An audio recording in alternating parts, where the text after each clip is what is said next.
فؤادي حينما رددت يا رب العباد. وانتشت روحي وصار الدمع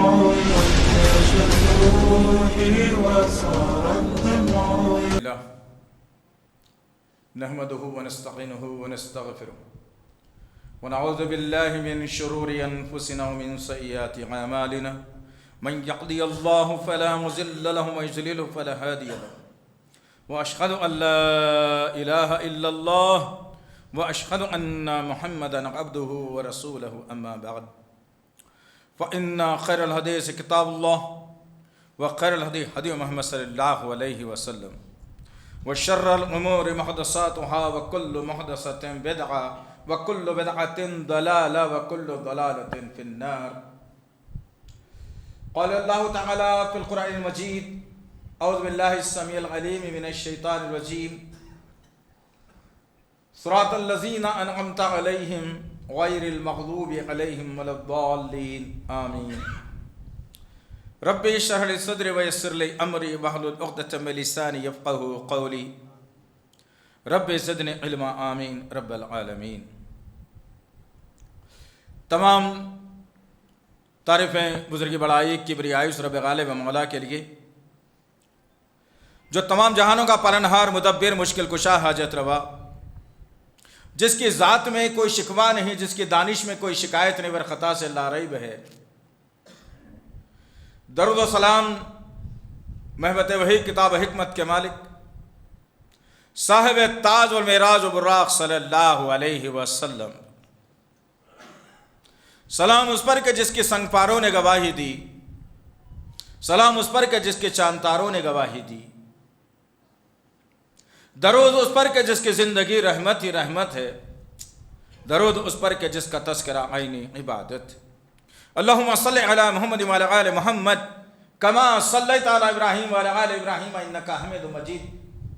اللہم بارک علی محمد وعلی آل محمد کما بارکت علی ابراہیم وعلی آل ابراہیم انکا حمید مجید. بزرگوں اور عزیز نوجوان ساتھیوں اور پس پردہ سننے والے اسلام کے معزز و معتبر خواتین، یہ اللہ کا بے پناہ فضل اور کرم احسان ہے جس نے ہمیں اس کرۂ ارض پر مسلمان کی حیثیت سے پیدا فرمایا. اور اللہ کا شکر احسان ہے کہ اللہ وحدہ لا شریک لہ نے رب کی ربوبیت، رسول کی رسالت اور فکر آخرت کے لیے ایک کتاب کلام اللہ قرآن مجید عنایت فرمائی. اور سب سے بڑا احسان انسانیت پر اور بالخصوص مسلمانوں پر اللہ رب العزت کا یہ ہے کہ اس نے محمد صلی اللہ علیہ وسلم کو ہمارا نبی اور رسول بنا کر کے بھیجا. عزیزان محترم، آج کے جمعے کے خطبے کا عنوان شاید ہو سکتا ہے آپ تک پہنچ چکا ہو کہ دجال کے آنے سے پہلے. یہ افسوس کے ساتھ بھی کہنا پڑتا ہے کوئی جماعت اس سے بچی ہوئی نہیں ہے الا ماشاء اللہ، وہ یہ کہ دجال کے تعلق سے گفتگو کرتی ہو.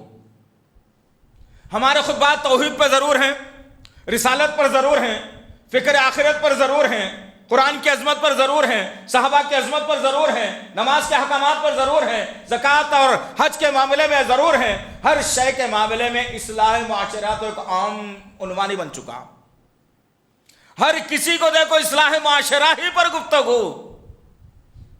افسوس کے ساتھ کہنا پڑتا ہے کہ میرے اور آپ کے آقا محمد صلی اللہ علیہ وسلم نے جن احادیث کے طرف روشنی ڈالی ہے، انسانیت کو سدھرنے اور سنبھلنے کا موقع دیا ہے، وہ پیشن گوئیوں والی احادیث بھی ہیں، جس میں یہ پیشن گوئی کی گئی ہے کہ دنیا ختم ہونے کے لیے کیا حالات سے اس دنیا کو دوچار ہونا پڑے گا، کیا حالات اور واقعات ہوں گے جس کی بنیاد کے اوپر دجال کو اللہ دنیا میں بھیجے گا.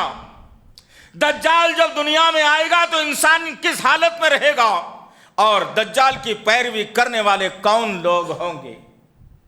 آج کی اس نشست میں میں اور آپ یہ غور کریں کہ میرے اور آپ کے آقا محمد صلی اللہ علیہ وسلم نے